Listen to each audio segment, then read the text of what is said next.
Isang malaking laban ang naganap sa Monte Carlo, Monaco. Isang hindi inaasahan ang nangyari sa World Championship dahil parang himala para sa ilan kung ituring ang naganap. Hindi inakala ng lahat na ang ginawa ng Pinoy na si Rey Loreto ang tinaguriang The Hitman ng Davao City. Paano ba naman? Sobra pa sa underdog kung ituring ang ating kababayan. Dahil sa hindi kagandahang record na dala nito at para bang sureball na sila na mananalo ang South African fighter dahil ito'y isang dating IBF World Champion na si Nkosinathi, Joyi, na para bang dagdag lamang sa kartada ang Hitman ng Davao. At inaakalang tatapusin lang agad ang laban at makukuha na ang bakanteng IBO World Light Flyweight title. Kaya iniisip ng marami na no match lang ang Pinoy. Pero sige nga, tignan natin. Vacant IBO Junior Flyweight World Title. Nkosinathi Joyi, little Southpaw. Sa round number 1, nagpalitan na agad ng jab at kombinasyon si Joyi at Loreto na kapwa mga Southpaw sa labang ito. Si Joyi ang mas komportable sa distansya habang sinusubukan ni Loreto ang ilang malalakas na hook at uppercut. It's a battle of the Southpaws. It is well known in boxing that sometimes these fights can get less interesting, sometimes this fight can get really explosive depending on how quickly the two Southpaws settle. Yeah, it's a strange situation, Bumrani, because you got two guys fighting Southpaw like this. They both put their right foot forward first, so that you tend to stand on each other's feet a lot, and it does make for an awkward fight. But you've got to outsmart your man, and you've got to get your foot on the outside and do the right business. Loreto has been a professional since the age of 17, but he never really had a great start to his career because, I mean, when he began professional boxing, he lost his very first 4 fights. Yeah, he came on well. He's like a good red. Bagamat medyo kontrolado ni Joyi ang laban, pinapakita ni Loreto na hindi pa rin sapat para pantayan ang kanyang mga power punches. And he lost all the first 4 fights, fighting at home, of course, in the Philippines. Nkosinathi Joyi began boxing professionally in 2002 on the 28th of April at the Indoor Center in Queenstown in the Eastern Cape province of South Africa. It was a 4-round fight against Alisius Komani, which he won. Takes the right hand now from Loreto. Well, he's just working his way in now. Picking his punches, takes his time. He's such a cool man as this Nkosinathi Joyi. You can see why he's a 2-time world champion. Lost, of course, in their title fight to Eki Budley in South Africa. A close fight and a good fight. Loreto has been stopped before in 2011 on the 3rd of March in Thailand by Papiarop in round number 2. Just to look at their records, you see that Joyi himself also has been stopped. Round number 7 out in Mexico, stopped by Mario Rodriguez. That's why he lost that IBF minimum weight title. But he has regrouped and has had some great victories coming to this fight. Of course, he beat Benazir Alaloy at the Emperor's Palace, stopping him in round number 9 at the Palace in South Africa. As we come to the end of round. Sa round number 2, mas naging focus si Joyi dahil sa kanyang mga distansya gamit ang jab. Need to get their stool out of the corner there. They've just done that as we go into round number 2 for this vacant title. 2 Southpaws, Loreto from the Philippines, Joyi from South Africa. Good work to the body from Joyi. Throws it right jab. Sets his man up. Interesting to see Joyi throughout his career fighting Southpaw. Very interesting story on how he even began boxing, as he kept on going to the gym, carrying someone's bag, and then they said, okay, you're gonna fight amateur now. And then he stood in an orthodox stance. They said, no, turn around, stand this way, and he switched and he stood Southpaw, and they introduced him to amateur boxing. They'll only fetch him on Fridays though, because they were teaching him how to jab from that unorthodox stance. So they said if you fetch him on a Monday and he's fighting on the Saturday, he's going to forget. So get him on the Friday, show him how to jab, and then on Saturday he gets to fight in the amateurs. That's exactly how he became a Southpaw, and he's become a really good Southpaw. Look at how he's adjusted to Loreto's style. It's taken him half a round. Yeah, brilliant story from Ronnie. And a humble little man. We went to interview him at his house in Odatsani in the Eastern Cape, and he's a really terrific little guy. And a fighter of note as he banks that body with the right hand.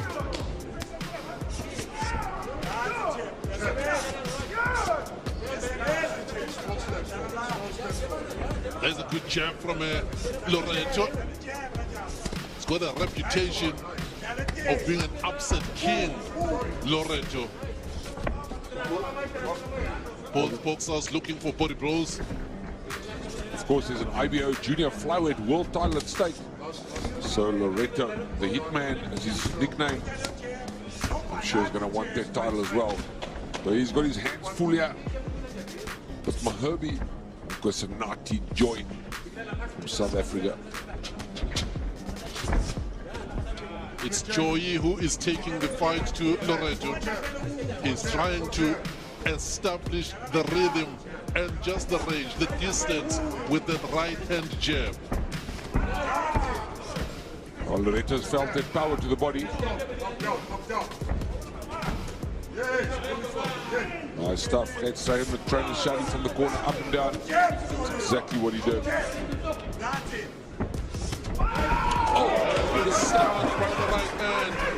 Ngunit sa pagtatapos ng round, binigla niya si Joyi.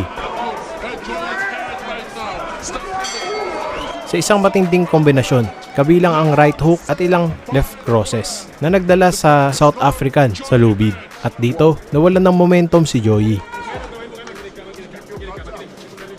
Sa round number 3, humigit kumulang na 30 segundo. Dito na nilabas ni Loreto ang kanyang makapangyarihang kaliwa.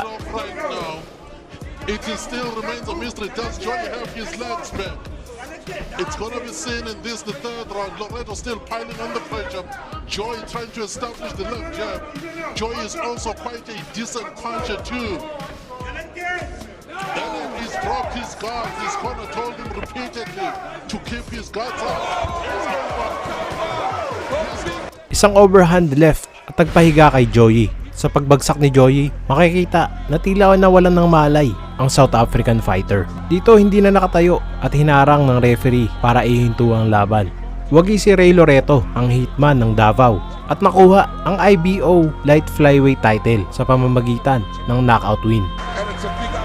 Matapos gulatin ni Rey the Hitman Loreto ang lahat dahil kung titignan nga naman, tila walang dating ang kartada ng ating kababayan. At para sa kanila ay parang mismatch pa nga ang unang laban ng dalawa dahil sa record ng Pinoy. At marahil iniisip nila na paano nangyari na ang isang dating world champion na si Joyi Nkosinathi na mas maganda ang kartada natalo. Kaya naman matapos ang ilang buwan ay humirit ang kampo ni Joyi Nkosinathi na maglaban sila muli na para bang hindi tanggap ang naging resulta noong unang laban. Kaya naman hinamon nila si Rey Loreto na itaya ang WBO world title sa kanilang teritoryo sa South Africa at patunayang hindi isang tsamba ang pagkakapanalo ni Rey Loreto. Maingay at puno ng pressure ang pagdayo ni Loreto sa labang ito. Ito na maaari ang kanyang ikatalo lalo na't nasa bakuran siya ng kalaban.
Ngunit matapos ang ilang minuto sa round number 1, hindi na hinayaan ni The Hitman ng Davao City na ang mga hurado na ang humatol at magdesisyon sa laban, kundi siya na mismo ang tumapos dito sa Aprikanong si Joyi Nkosinathi. At sa panalong ito, kasamang uuwi ni Loreto sa Pilipinas ang IBO World Flyweight title.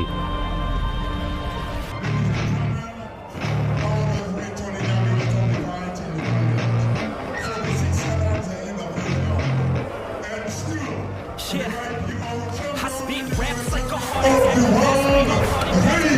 Loreto.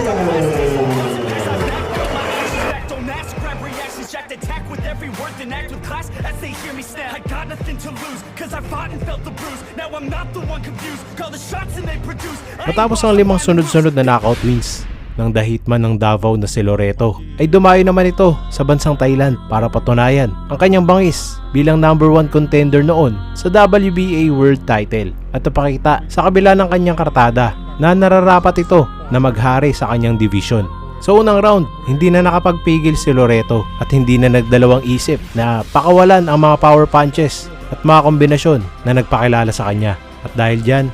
ay nahihirapan ng Thai fighter na bumato ng suntok dahil maaaring iniiwasan ito na mahagip ng kamao ni The Hitman. นะครับประสบความสำเร็จเป็นแชมป์เฉพาะการ112 ปอนด์สมาคมมวยพาบาคู่นี้เรนั้นเป็นมวยจากฟิลิปปินส์ครับคุณชัยทัศน์ครับมาอยู่ในแผนสร้างของทีมงานกาแล็กซี่แล้วนะครับเอาแล้วครับต่อยอดได้อีกเยอะเลยครับรายนี้ดูฟิลิปปินส์กับไทยนะครับหรือว่าดูเบสิกนะครับเรนั้นคุณนิวัฒน์เอามาสร้างครับโอ้โหต้องระวังครับสายนี่แน่นเลยนะครับทางด้านของเรดูเหมือนว่าผู้ที่อยู่เบื้องหลังอีกท่านนึงก็คือนายกสมาคมชักเกยอร์แห่งประเทศไทยคุณอลิศ สิงห์วังชานั่นแหละครับมาอยู่ในสังกัดของกาแล็กซี่แล้วนะครับเป็นเพื่อนรักเป็นพี่เป็นน้องช่วยเหลือเกื้อกูลกันมาตลอดครับคุณอลิศ สิงห์วังชามาอยู่ในเวทีด้วยเอาละครับดูทรงผมซะก่อนครับโกรกสีฟ้ากางเกงสีแดงครับเรฟิลิปปินส์รุ่งฤทธิ์สอกิจวิเศษน้ำเงินครับ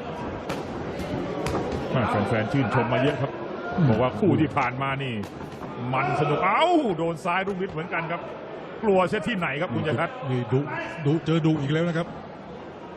ฟิลิปปินส์กับไทยแต่วันนี้ฟิลิปปินส์ไทยเอามาสร้างนะครับคุณอลิศกับ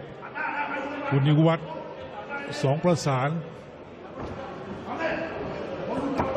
คุณอลิศ สิงห์วังชานั้นถือสัญชาติ2 สัญชาตินะครับคุณชัยทัศน์ทั้งฟิลิปปินส์และไทยก็เดินทางไทยฟิลิปปินส์เป็นว่าเล่นนะครับมีธุรกิจอยู่ที่โน่นด้วยไปสร้างมวยด้วยแล้วก็นำนักมวยที่โน่นมาสร้างในเมืองไทยครับเอาเทรนเนอร์ของฟิลิปปินส์มาฝังรากอยู่ที่มกรุงเทพด้วยนะครับเอ้าโห1-2ครับรุ่งฤทธิ์โอ้ยโดนเต็มเลยครับแม่ยังทนได้นะครับนี่จะเป็นคู่เดือดอีกคู่หนึ่งนะครับเรียกว่าเดือดอย่างนี้ก็ถูกใจผู้สนับสนุนเลยครับได้เห็นผลงานเด็กเต็มที่ถูกใจแฟนๆหน้าจอช่อง7 สีไปด้วยนะครับต่อยแล้วไม่เหงาไม่ซึมไม่เศร้าครับต่อยอย่างนี้ได้ลุ้นทุกเม็ดแล้วก็บทยกที่19-21 สิงหาคมนี้ที่ป่าโมกอ่างทองนะครับเขาจัดที่ตำบลเอกราชอำเภอป่าโมกจังหวัดอ่างทองไปดูสารพัดกลองครับสนุกสนานมากและขอบคุณนะครับผู้ให้การสนับสนุนในการถ่ายทอดสดบริษัทขายยาเพ็ญภาคจำกัดจิวเจิ้งปูเซินเจียวหนังอีชี่เจียวหนังยาเม็ดบรรเทาฤทธิ์ดวงตะวันอัคราไปห่อเป็นยาแผนโบราณโดยนายห้างประสิทธิ์อัครประชามหาชัยวิลล่าและบริษัทเซฟทีคัทประเทศไทยจำกัดลุ้นกันต่อนะครับคู่นี้ก็น้ำหนักตัว112 ปอนด์เช่นเดียวกันคู่ที่ผ่านมาเรนั้นแผนสร้างของคุณนฤทธิ์ สิงห์ว่าโอ้ยโดนเยอะจริงๆครับรุ่งฤทธิ์ยังทนได้นะครับนี่ถือว่าได้กระดูกมวยมาเยอะครับคุณชัยทัศน์ก็เป็นมวยทางเดียวกันด้วยนะครับซ้ายเจอซ้ายต่อยกันสนุกเลยครับนี่ถือว่าเป็นมวยถูกคู่คนดูถูกใจลูกกลางช่วงชกไม่ได้เปรียบเสียเปรียบกันมากแต่ทักษะเบสิกสเต็ปการออกหมัดนี่สวยงามนะครับทางด้านของเรโลลิโตจากฟิลิปปินส์โอ้โหขวากระแทก นี่ทำไมบอกว่าฟิลิปปินส์กับไทยดีๆนี่เองครับคุณยายทัศน์ ก็ดูไม่ออก หน้าตานี่ไม่แตกต่างกันเลยครับ ดูไม่ออกระหว่างไทยกับฟิลิปปินส์เดินไปด้วยกันนี่ก็แม่ไทยแท้ๆ ครับก็เอเชียด้วยกันครับเอาครับลุ้นกันต่อนะครับเข้มข้นนะครับผลงานวันนี้ มีคู่ซาดาเท่านั้นครับที่มาแบบประเภทขิงเฉียงนอกนั้นมาสู้ทุกคู่ ผู้ชิงแชมป์เฉพาะการก็วัดกันนะครับระหว่างสดกับเก๋าในท้ายที่สุดนั้นความสดของเราได้เปรียบนะครับเก๋านั้นหมดแรงจุก โดนตื้อโดนน้องชวนทะเลาะครับหายใจไม่ทัน แต่ว่าคู่นี้ก็ยังเข้มข้นครับฟิลิปปินส์นั้นกางเกงสีแดงครับในแผนสร้างของคุณนฤทธิ์สิงห์วังชาน้ำเงินรุ่งฤทธิ์สอกิจวิเศษ อาจารย์พินิจยังเหมือนเดิมครับบนเวทีช่วงปลายยกครับซ้ายจิ้มลำตัวขวาล้วงเน้นครับสวนซ้ายครับ Sa round number 3, tuloy pa rin ang pagbitaw ng mga power punches ng Pinoy na sinasabayan na rin ng Thailander. Ngunit